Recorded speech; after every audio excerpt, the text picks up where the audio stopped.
Voltamos com Bem Saúde, pois é fim de ano, férias escolares, carnaval. Você provavelmente está pensando em aproveitar para fazer aquela viagem com a família, não é? Então, você sabia que tem que ter alguns cuidados para fazer uma viagem, por exemplo, viagens longas de avião, de carro ou de ônibus, para não ter problemas circulatórios e cardíacos? Pois é, e é sobre isso que vamos conversar agora com o cardiologista José Cavazoli Lazzoli.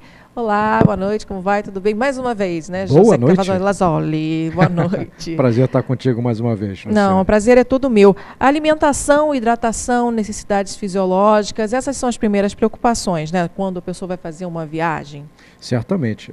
Se alimentar bem, se hidratar bem, né? Procurar se hidratar o tempo todo. E nas viagens de carro, né? Fazer aquelas paradas estratégicas, né? Para ir ao toalete. É sempre bom. A gente sempre ouve falar, e hoje eu tirei a dúvida com um colega urologista, né? A gente sempre ouve falar que esse negócio de prender a urina é um fator de risco para a infecção urinária. De fato é, né? Principalmente na terceira idade. Então ele falou, olha, o pessoal da terceira idade sentiu vontade de ir ao banheiro, tem que ir, não pode ficar prendendo, porque isso daí, prender de rotina, isso acaba dando infecção urinária futuramente, né? E de quanto em quanto tempo a pessoa que está lá numa viagem de carro ou uma viagem... Porque de ônibus tem sempre aquela parada obrigatória, né? Uhum. Que às vezes as pessoas nem levantam, mas isso é importante também explicar. De Deveriam. quanto em quanto tempo? Pois é. De avião e de carro, de quanto em quanto tempo a pessoa tem que dar aquela paradinha para poder dar uma caminhada, ativar a circulação? De uma forma geral, a cada 2 ou 3 horas seria o ideal, né? Por quê? Vamos pensar que a pessoa está sentada, né, com a perna para baixo, a circulação venosa, que é a circulação de retorno, é uma circulação de baixa pressão. Então, quando a gente fica muitas horas com as pernas para baixo e com a musculatura relaxada, né, a tendência é um aumento da pressão dessas veias, né? Isso, para algumas pessoas, pode criar alguns problemas circulatórios. Então, o ideal é sempre levantar, né, dentro de um avião, por exemplo, né, procurar levantar da sua poltrona, procurar caminhar um pouquinho, mexer os pés. Toda revistinha de avião, né, vem com aqueles exercíciozinhos, né, que são recomendados pelo pessoal da medicina de aviação, né, para fazer de vez em quando. Fazer um alongamento, né, fazer alguns movimentos das pernas, dos pés.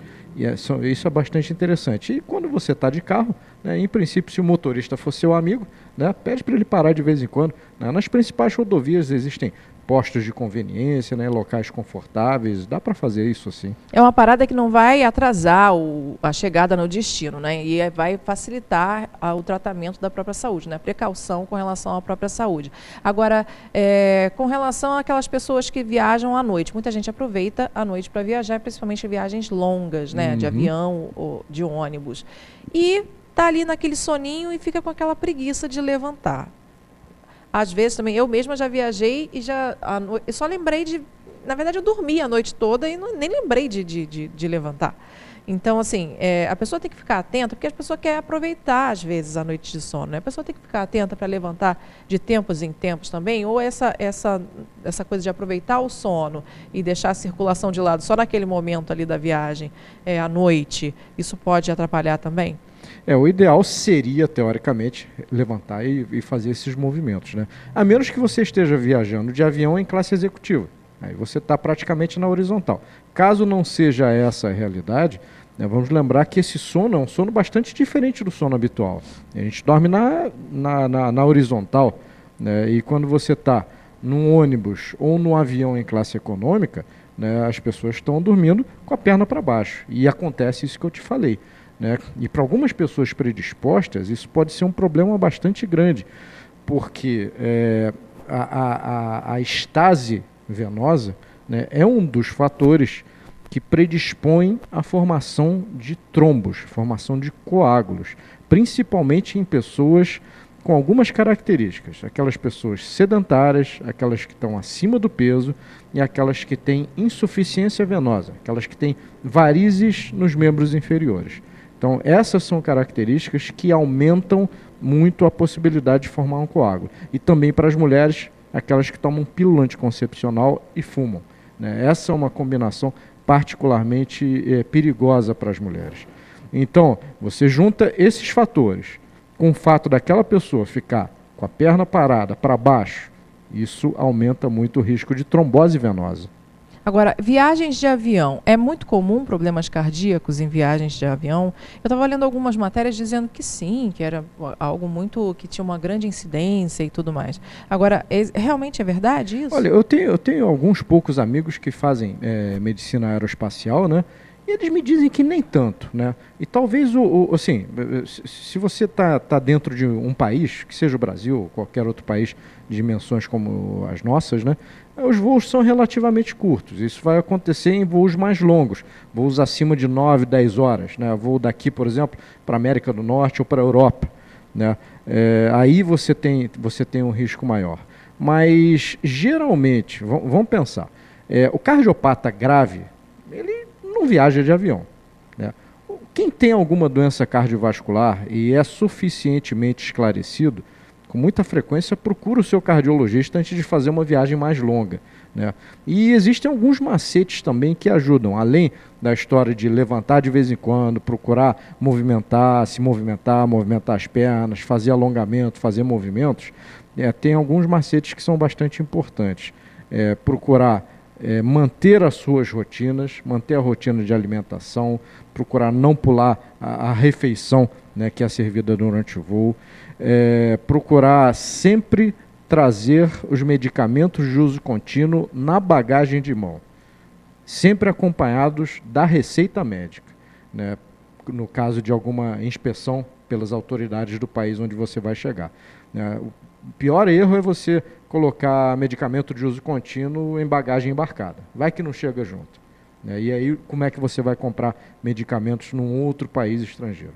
Então, realmente, o medicamento de uso contínuo sempre tem que vir na bagagem de mão. E procurar, dentro do possível, respeitar os horários habituais, né? Como um voo prolongado muda muito a rotina de uma pessoa, ela tem que estar muito atenta a isso, principalmente se houver a mudança de fuso horário, que muito provavelmente ocorrerá. Você, como cardiologista, você já presenciou em um voo, assim, uma situação de uma pessoa de emergência que tenha passado por algum problema cardíaco? Presenciar, já presenciei uma vez. A gente sempre fica lá quietinho, né? Mas de vez em quando chamam, tem algum médico a bordo? Aí uma vez eu fui atender, estava num voo voltando de Portugal, se eu não me engano, e atendi uma moça, uma senhora, aliás, que estava passando mal, estava com a pressão um pouquinho alta, e junto comigo foi um obstetra e um radiologista. E aí, como o negócio era de pressão, eles falaram, não, fica contigo, né? E, enfim, a gente conversou um pouco com ela, eles tinham uma estrutura bastante razoável dentro de voo, tinham alguns medicamentos, mas não foi necessário a gente fazer nada, não. Agora, eu já soube também, uma paciente minha, certa vez, ela teve sintomas, né, que mais tarde se evidenciaram como uma trombose venosa. Nossa. Né? Ela não tinha me procurado antes da viagem, ela tinha varizes, né, estava um pouquinho acima do peso, e ela sentiu um endurecimento nas pernas, né? Por sorte era o voo de volta, e aí ela chegou no Rio de Janeiro, no dia seguinte veio me procurar, eu examinei, falei, olha, isso provavelmente é uma trombose, vamos fazer um exame. A gente fez um exame, um Doppler, que mostrou que era uma trombose, e o que é uma situação potencialmente grave, porque vamos lembrar que isso é circulação de retorno. Se eu tenho um coágulo numa veia profunda do membro inferior, da perna, por exemplo, né, e esse coágulo se solta, para onde é que ele vai? Para a circulação pulmonar. Então, o que é uma trombose venosa profunda pode virar um tromboembolismo pulmonar, que é um quadro potencialmente grave. Então, por isso que as pessoas têm que ficar muito atentas a essas viagens prolongadas. E, se possível, antes de fazer a viagem, também fazer seus devidos exames, né? Sim, eu sou procurado por muitos pacientes que já acompanham conosco, né, e vão fazer aquela viagem nas férias, aquela viagem mais prolongada, eles vêm fazer um check-up completo antes de viajar. Porque, geralmente, na viagem, você sai completamente da sua rotina. Não tem só a viagem prolongada de avião. Você anda muito mais do que você anda habitualmente, ou pelo menos deveria andar para conhecer, para aproveitar melhor. E, geralmente, se come muito mais, se bebe muito mais, né, nessas viagens. Então, assim, sai-se completamente da rotina. Então, se puder fazer um check-up antes, né, ver se está realmente tudo 100%, a chance de ter problemas é muito menor e a possibilidade de se divertir e aproveitar é muito maior. Pois é, fazer um check-up, fazer atualização dos exames. Bom, o Dr. José Cavazoli Lazzoli é um cardiologista super conhecido aqui de Petrópolis, também especializado em medicina do esporte. Quem quiser encontrá-lo, como é que pode fazer?